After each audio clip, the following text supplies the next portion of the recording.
En el año 1827, en una hacienda olvidada en las colinas de Guanajuato, dos hermanas fueron acusadas de cometer el más prohibido de los pecados, convertirse en amantes de su propio padre. Lo que parecía un rumor entre campesinos pronto se transformó en un caso que la iglesia quiso enterrar bajo llave.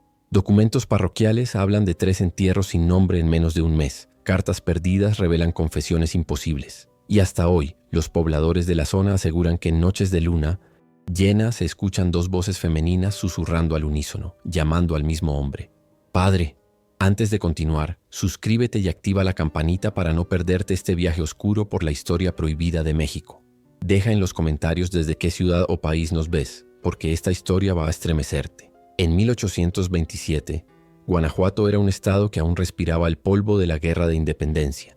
Las minas de plata habían perdido parte de su brillo, y las familias terratenientes luchaban por conservar privilegios en un México convulsionado.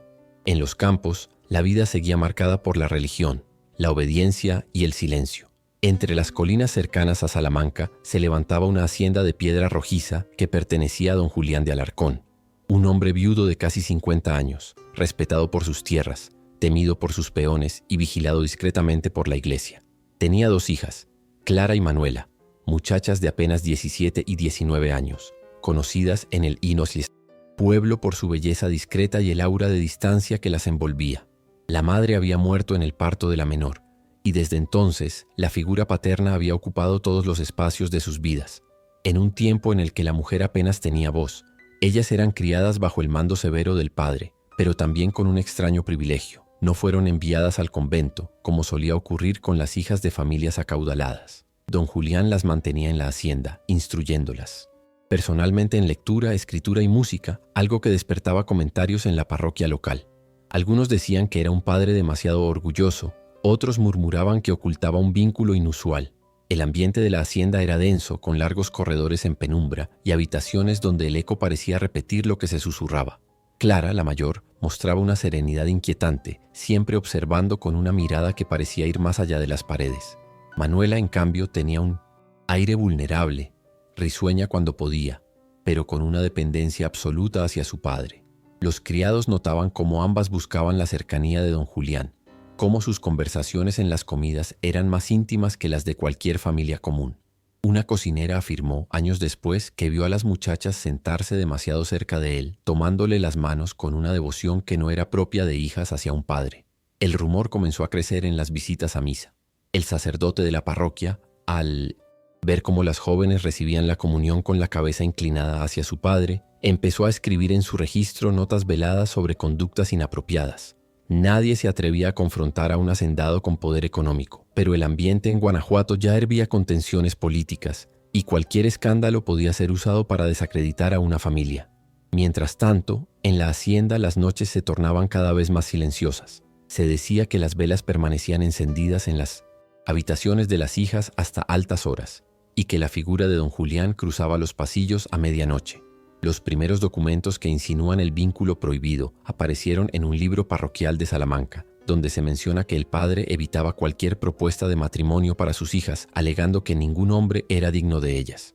Esa negativa absoluta empezó a levantar sospechas, y fue entonces, en el invierno de 1827, cuando un hecho marcó el inicio del escándalo.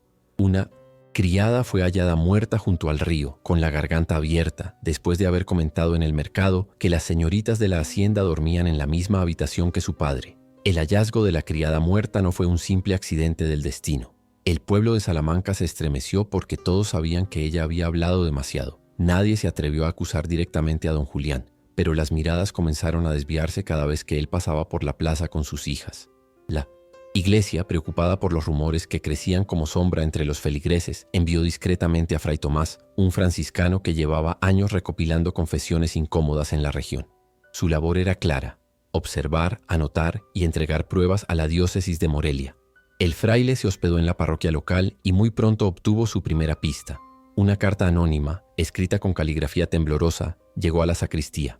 Decía: «No es pecado de curiosidad lo que ocurre en la hacienda, sino pecado de sangre. Las hijas no son hijas, son amantes. Él mismo lo confiesa en el silencio de la noche». La carta no tenía firma, pero estaba manchada con una gota de cera negra, como si alguien hubiera escrito a la luz de una vela en un cuarto de encierro. El padre Julián, al enterarse de la presencia del fraile, se mostró amable y hospitalario, pero la tensión se notaba en su voz. Invitó a Fray Tomás a cenar en la hacienda, un banquete cargado de carne, vino y pan recién horneado. Las mentes no, hijas, vestidas con seda blanca, se sentaban a su lado con una cercanía que rozaba lo prohibido. Clara rozaba la copa de su padre con los labios antes de pasársela. Manuela reía de sus comentarios como una esposa complacida. El fraile, disimulando, anotó cada gesto en un pequeño cuaderno que escondía bajo su hábito. Con los días más señales emergieron. Un jornalero confesó haber visto a don Julián salir de la habitación de sus hijas al amanecer, descalzo y con la camisa abierta. Otro relató que en una ocasión escuchó 3 voces cantando un himno en la capilla de la hacienda, pero no era un canto religioso. Era un murmullo cadencioso, casi sensual, que lo hizo huir despavorido. El fraile recopiló estos testimonios, agregando que había encontrado en la sacristía de la hacienda un misal alterado, donde en lugar de oraciones se habían escrito versos sobre amor y entrega entre un hombre y 2 mujeres. El caso comenzó a escalar cuando una segunda carta llegó a la diócesis. Esta vez, llevaba la firma de un hacendado vecino que aseguraba que don Julián había rechazado una alianza matrimonial con su hijo mayor con palabras que rozaban la herejía. Mis hijas ya están comprometidas con el único hombre que las merece. Aquella denuncia, junto con el cuaderno del fraile, constituyeron las primeras pruebas sólidas de que algo atroz sucedía en aquella casa de piedra. Y aunque las autoridades religiosas vacilaron en intervenir abiertamente, el silencio comenzó a volverse insoportable. Algo tenía que hacerse antes de que el escándalo explotara y arrastrara a toda la diócesis. Antes de continuar con la investigación más oscura y los documentos secretos que pondrán en jaque a la iglesia misma, asegúrate de suscribirte y activar la campanita, porque lo que viene a continuación es aún más perturbador. La presión crecía como un rumor que nadie podía detener. En marzo de 1827, Fray Tomás logró acceder a una de las habitaciones de la hacienda, mientras los criados estaban ocupados en los corrales. Lo que encontró fue más perturbador que cualquier chisme de mercado. Entre las páginas de un libro de salmos, escondido bajo el colchón de Clara, había un cuaderno forrado en tela azul.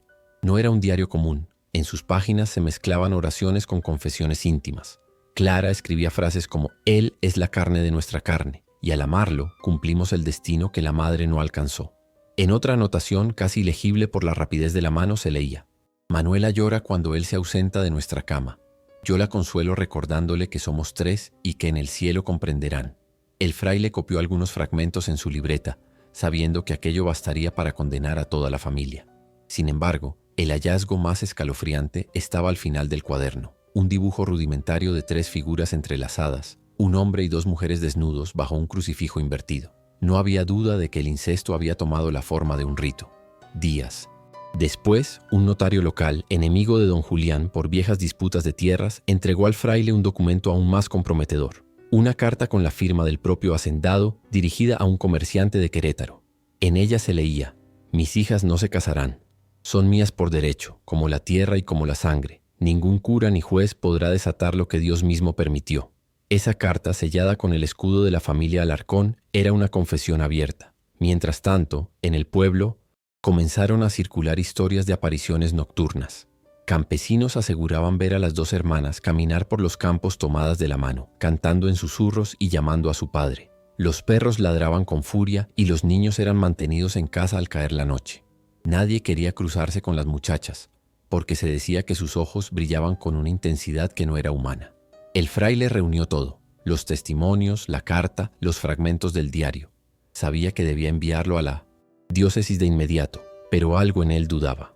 Cuanto más observaba a las hermanas, más notaba que lo miraban fijamente, como si supieran lo que estaba escribiendo. Una noche, mientras rezaba en la parroquia, escuchó detrás de la puerta una risa doble, sincronizada, y un murmullo que decía: «Padre, ya lo sabemos». Cuando salió, no había nadie. El miedo lo paralizó. Guardó los documentos bajo llave en el altar, pero los campesinos que ayudaban en la iglesia juraron haber visto sombras femeninas, revolviendo los cajones sagrados durante la madrugada. Era como si Clara y Manuela supieran cada movimiento, como si un lazo invisible las conectara con todo aquel que intentaba traicionarlas. Los archivos parroquiales muestran que en abril de 1827 el fraile dejó de escribir en su cuaderno. Las últimas palabras, garabateadas con prisa, dicen: «Ellas me observan incluso en mis sueños». El silencio de Fray Tomás en sus escritos llamó la atención de la diócesis. Durante semanas no llegaron más informes y los rumores en Guanajuato se intensificaban. Fue entonces cuando el obispo ordenó abrir los archivos reservados de la región. Entre papeles amarillentos y cartas olvidadas se encontraron documentos que nunca debieron ver la luz. Una misiva de un sacerdote de Celaya advertía que en la hacienda de los Alarcón no solo se practicaba incesto, sino también un culto privado en el que las hijas eran tratadas como esposas rituales. El sacerdote describía escenas que escuchaba desde el exterior de la capilla. Cánticos en latín deformado, oraciones que se mezclaban con jadeos y un extraño símbolo marcado en el suelo con ceniza, un triángulo con 3 puntos en el centro. Ese mismo archivo mencionaba que en varias ocasiones campesinos fueron llamados a la hacienda para tareas menores y nunca regresaron. Las familias de los desaparecidos guardaban silencio, pues sabían que acusar a un hacendado poderoso era invitar a la desgracia. La carta terminaba con una frase inquietante. Sí, Dios me permite escribir de nuevo. Confesaré lo que vi dentro, pero temo que mis ojos no soporten otra noche allí. Nunca más se halló rastro de aquel sacerdote. Lo que agravó la situación fueron los registros de defunciones. En menos de 3 meses, 3 jóvenes mujeres de la zona aparecieron muertas en circunstancias sospechosas, todas cercanas a la parroquia de Salamanca. El acta describía que habían fallecido por fiebres repentinas, pero los testigos aseguraban que sus cuerpos estaban marcados con símbolos en el pecho, dibujos de cruces invertidas y triángulos semejantes a los descritos en la carta. Los vecinos comenzaron a murmurar que las hermanas necesitaban sangre joven para alimentar su unión con el padre y que la iglesia prefería ocultarlo antes que provocar un escándalo nacional. Los documentos de la diócesis muestran también una carta enviada desde Valladolid, escrita por un funcionario real que había oído del caso. En ella se sugería que el vínculo de don Julián con sus hijas podía estar ligado a una corriente clandestina de pensamiento místico, una deformación de ritos traídos de Europa siglos atrás, mezclados con supersticiones locales. El funcionario advertía: si este hombre logra que sus hijas den a luz, la línea de sangre será corrupta y la maldición se esparcirá más allá de Guanajuato. Lo más aterrador es que poco después de esa carta, el archivo de la diócesis fue sellado. No hubo más anotaciones oficiales sobre el caso durante años. Era evidente que se había tomado una decisión: silenciar el escándalo, borrar las pruebas y dejar que el polvo del tiempo sepultara lo ocurrido en la hacienda. Pero los campesinos recordaban, y las voces nunca se apagaron. El pacto incestuoso de los Alarcón había dejado demasiadas huellas, y pronto los propios habitantes del pueblo se atreverían a enfrentarlo, desatando una confrontación que aún hoy parece resonar en las colinas de Guanajuato. Antes de que conozcas cómo estalló la tragedia y el enfrentamiento final en la hacienda, no olvides suscribirte al canal, activar la campanita y dejarnos en los comentarios desde dónde nos estás viendo. Lo que viene a continuación es el capítulo más oscuro de esta historia. El silencio impuesto por la diócesis no detuvo los rumores en el pueblo. Al contrario, el mutismo de los sacerdotes alimentó la sospecha de que algo aún más grave se ocultaba detrás de los muros de la hacienda de don Julián. Los campesinos, cansados de ver desaparecer vecinos, comenzaron a reunirse en secreto en las tabernas, murmurando entre vasos de pulque que las hijas de Alarcón no eran humanas, que sus risas nocturnas podían escucharse desde los campos como si el viento llevara su eco de una colina a otra. Nadie se atrevía a confrontar al hacendado directamente, pero el miedo se transformaba poco a poco en rabia. Una noche de mayo, un arriero juró haber visto una procesión dentro de la hacienda. Aseguró que en el patio central había velas encendidas formando un círculo y que las hermanas, vestidas con túnicas rojas, se movían alrededor de su padre como esposas en una boda profana. El hombre, aterrorizado, huyó hasta Salamanca y describió lo que había visto. Su testimonio corrió de boca en boca hasta llegar a oídos de un pequeño grupo de campesinos dispuestos a investigar por sí mismos. La primera incursión ocurrió en secreto. 3 hombres se acercaron a la hacienda una madrugada, armados con cuchillos y antorchas apagadas. Entraron por una brecha trasera y alcanzaron a ver a través de una ventana algo que los marcaría para siempre. Don Julián, semidesnudo, estaba de rodillas frente a un altar improvisado. A sus lados, Clara y Manuela sostenían sus manos y repetían frases incomprensibles, mientras un cordero degollado goteaba sangre sobre una copa de plata.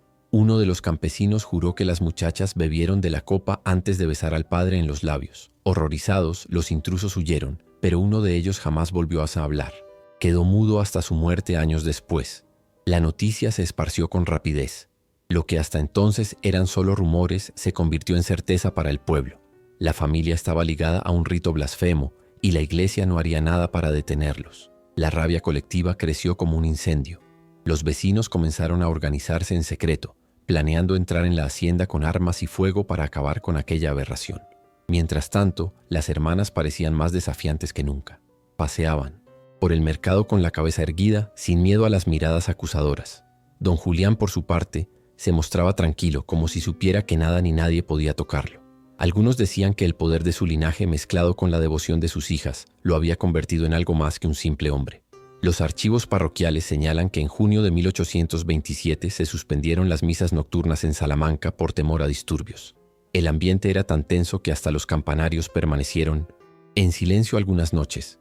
La hacienda de los Alarcón, iluminada por antorchas y velas hasta la madrugada, parecía un templo de otro mundo, aislado, vigilante, preparado para una confrontación inevitable.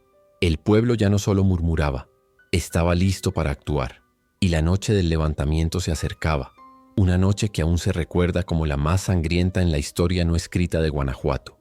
La tensión alcanzó su punto de quiebre en una tarde sofocante de julio de 1827. El sol caía pesado sobre los campos, y en el aire flotaba un murmullo contenido, como si hasta la tierra esperara algo terrible. Los campesinos de Salamanca y de los ranchos cercanos se reunieron en secreto en una vieja bodega abandonada. Allí, bajo la luz mortecina de velas, se discutió lo impensable: atacar la hacienda de don Julián. No era una decisión fácil. Muchos dependían de sus tierras y temían las represalias, pero las desapariciones, los ritos nocturnos y el silencio cómplice de la iglesia ya eran insoportables. La voz más fuerte fue la de un anciano llamado Mateo, antiguo peón de la hacienda. Con los ojos cargados de ira y miedo, aseguró haber visto a las hermanas arrastrar el cuerpo de una mujer por el patio trasero. No era un animal, no era un muñeco, era carne y hueso, y rezaban sobre ella como si estuvieran ofreciendo su vida al Padre. Su testimonio encendió el ánimo de los presentes. Esa noche se juró que nadie volvería a desaparecer sin respuesta. El plan era sencillo y brutal: entrar en la hacienda al caer la noche, prender fuego a los corrales para distraer a los guardias y forzar la entrada principal. Llevaban machetes, piedras y antorchas. No era un ejército, sino un grupo desesperado que cargaba con el peso del miedo de todo un pueblo. Entre ellos había mujeres y hasta adolescentes dispuestos a pelear. El odio era más fuerte que el temor. Mientras tanto, dentro de la hacienda algo parecía anticipar el ataque. Clara y Manuela habían encendido velas en cada ventana, como si quisieran mostrar que estaban listas. Los criados afirmaban que durante esa semana no dormían. Pasaban las noches cantando en la capilla, abrazadas a su padre. Don Julián se mostraba sereno, casi desafiante, como si supiera lo que venía y no lo temiera. La noche del ataque llegó con un cielo cubierto, sin luna.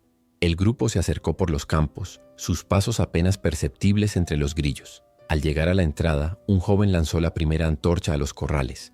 El fuego se elevó rápido, iluminando el horizonte y provocando un caos entre los animales. Los hombres gritaron, avanzaron con machetes en alto, y el estruendo rompió la quietud de la hacienda. Lo que vieron al entrar fue un espectáculo de pesadilla. En el patio central, las hermanas y su padre ya estaban allí, de pie, esperándolos. No mostraban miedo. Clara levantó los brazos y dijo con voz firme: «Sabíamos que vendrían. El sacrificio será completo esta noche». Los campesinos dudaron por un instante, paralizados ante aquella calma sobrenatural. Fue entonces cuando Manuela tomó la copa de plata manchada de sangre y bebió frente a todos, mientras los animales enloquecidos corrían incendiados por los corrales. El enfrentamiento apenas comenzaba, y la línea entre lo humano y lo maldito estaba a punto de borrarse para siempre.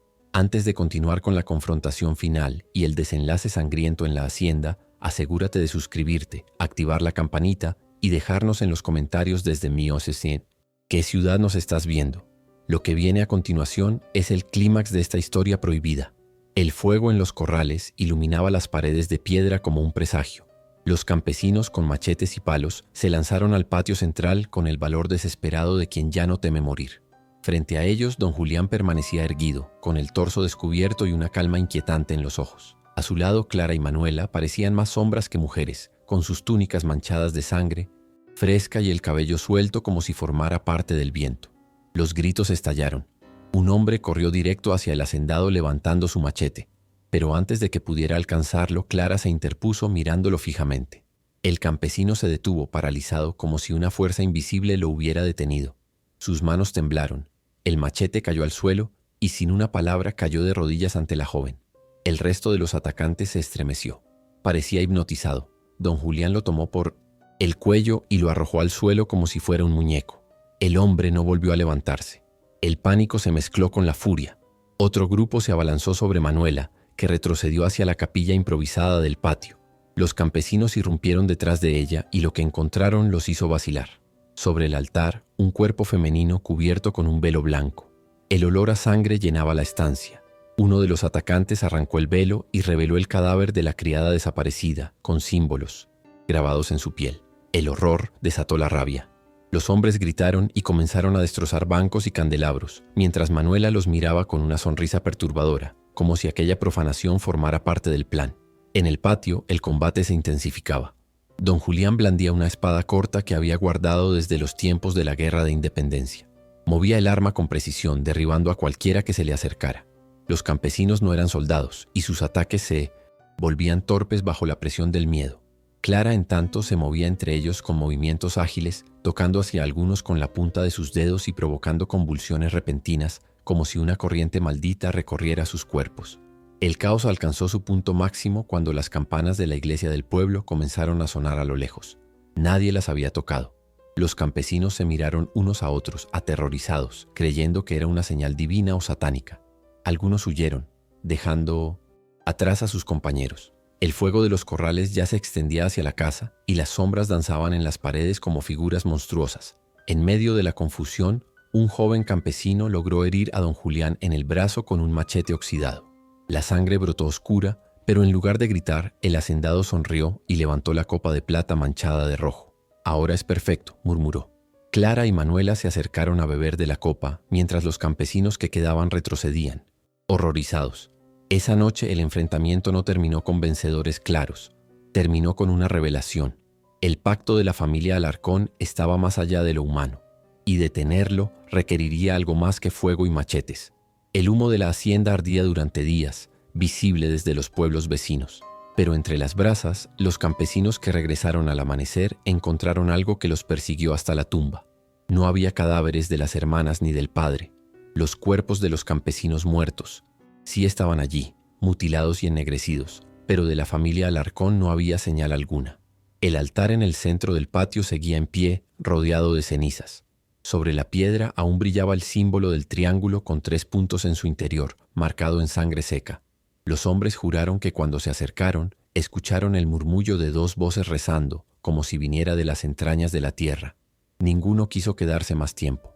Enterraron a los suyos y sellaron la entrada de la hacienda, convencidos de que allí quedaba un pacto maldito que no debía volver a abrirse. Sin embargo, las desapariciones continuaron. Pastores y viajeros que se aventuraban cerca de las colinas seguían sin regresar. Algunos animales eran encontrados abiertos en los campos, con las entrañas expuestas como ofrendas. En el pueblo, las noches eran insoportables. Se escuchaban golpes en las puertas, risas femeninas al otro lado de la ventana y, en ocasiones, el susurro de una tercera voz, más grave, más antigua. Un joven sacerdote intentó enfrentar la situación. Reunió a un grupo de hombres y entró en las ruinas con agua bendita y crucifijos. Se dice que nunca salió.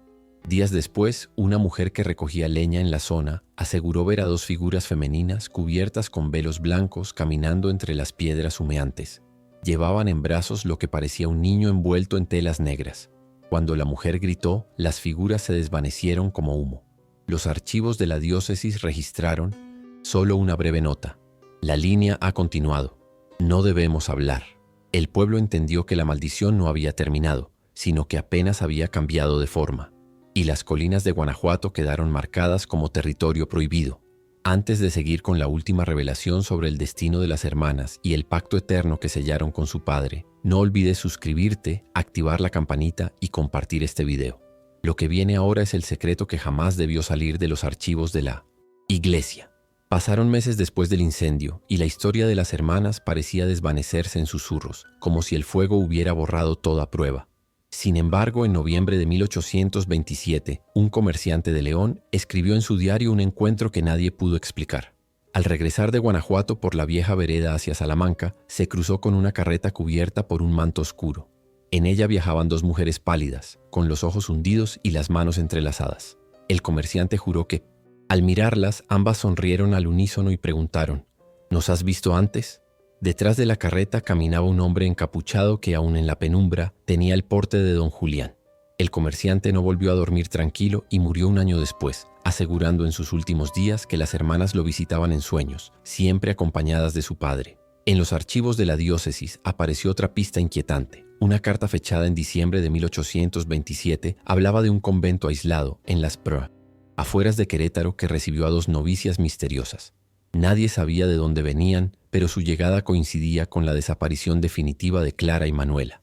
Un monje describió que rezaban juntas en la capilla horas enteras, siempre tomadas de la mano, y que sus cantos provocaban desmayos entre las demás religiosas.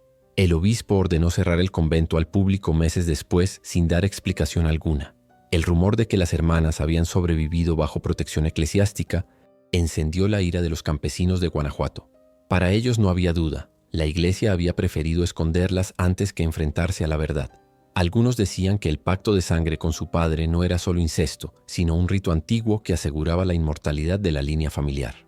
Otros creían que el niño envuelto en telas negras, visto por la mujer que recogía leña, era real, y que de esa unión había nacido un heredero maldito. La evidencia más perturbadora apareció décadas más tarde, cuando se abrió un cofre de hierro en los archivos de Salamanca. Dentro había un cuaderno carbonizado, casi legible, atribuido a Fray Tomás. En sus páginas se leía: «Vi al niño. Lo sostuvieron en alto sobre el altar. Tenía los ojos rojos y al mirarme dejó de llorar. Ellas lo llamaron nuestro hermano, pero en su sonrisa estaba la voz del padre». El cuaderno terminaba abruptamente, con manchas oscuras que parecían sangre. Desde entonces, los pobladores evitaron la zona de la hacienda como si fuera tierra maldita. Aún hoy, los viajeros que pasan de noche por los caminos cercanos dicen escuchar 3 pasos detrás de ellos, 2 ligeros y uno más pesado, marcando un ritmo perfecto. La historia no terminó con el incendio. La familia Alarcón desapareció de los registros, pero no del recuerdo. La pregunta es si ese pacto sigue vivo en alguna línea de sangre oculta, esperando el momento de regresar. Décadas después del incendio de la hacienda, los rumores de las hermanas de Guanajuato no se apagaron. Los archivos oficiales callaron, pero la memoria popular mantuvo viva la historia como una herida abierta. En 1872, un historiador local aseguró haber encontrado en una casa parroquial de Querétaro un legajo marcado con el sello de la diócesis.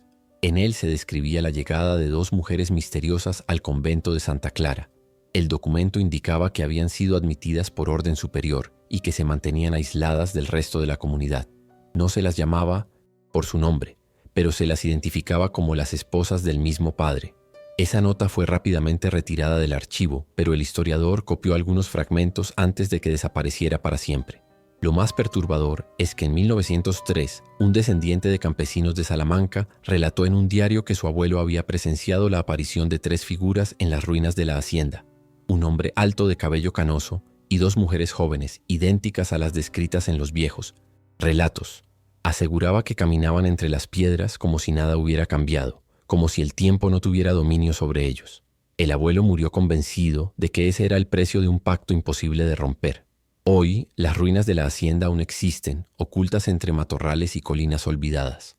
Los pocos exploradores que se atreven a entrar narran que el lugar guarda un silencio antinatural. Algunos dicen haber encontrado restos de símbolos grabados en la piedra. Otros aseguran que, al caer la noche, el eco de risas femeninas los sigue hasta el camino. Lo cierto es que ninguna investigación oficial ha querido profundizar en la zona. El caso de las hermanas de Guanajuato es uno de esos episodios que revelan cómo la historia puede ser manipulada por el poder. Lo que se cuenta es apenas una sombra de lo que realmente sucedió. ¿Fueron Clara y Manuela víctimas de un padre que las dominó con su autoridad? ¿O fueron ellas quienes eligieron sellar un pacto que desafiaba toda moral y toda fe? ¿Protegió la iglesia a 2 muchachas inocentes? ¿O encubrió el nacimiento de una línea de sangre maldita que aún podría caminar entre nosotros? El eco de estas preguntas es lo que hace que la historia persista.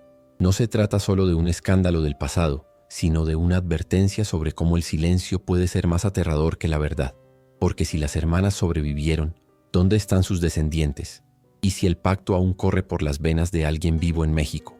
Lo cierto es que la tierra de Guanajuato guarda secretos que nunca serán confesados, y entre ellos la risa doble de 2 hermanas que jamás dejaron de llamar a su padre. Si llegaste hasta aquí, no olvides suscribirte y activar la campanita para seguir descubriendo los secretos más oscuros de la historia de México. Déjanos en los comentarios, ¿Tú qué crees que pasó con las hermanas?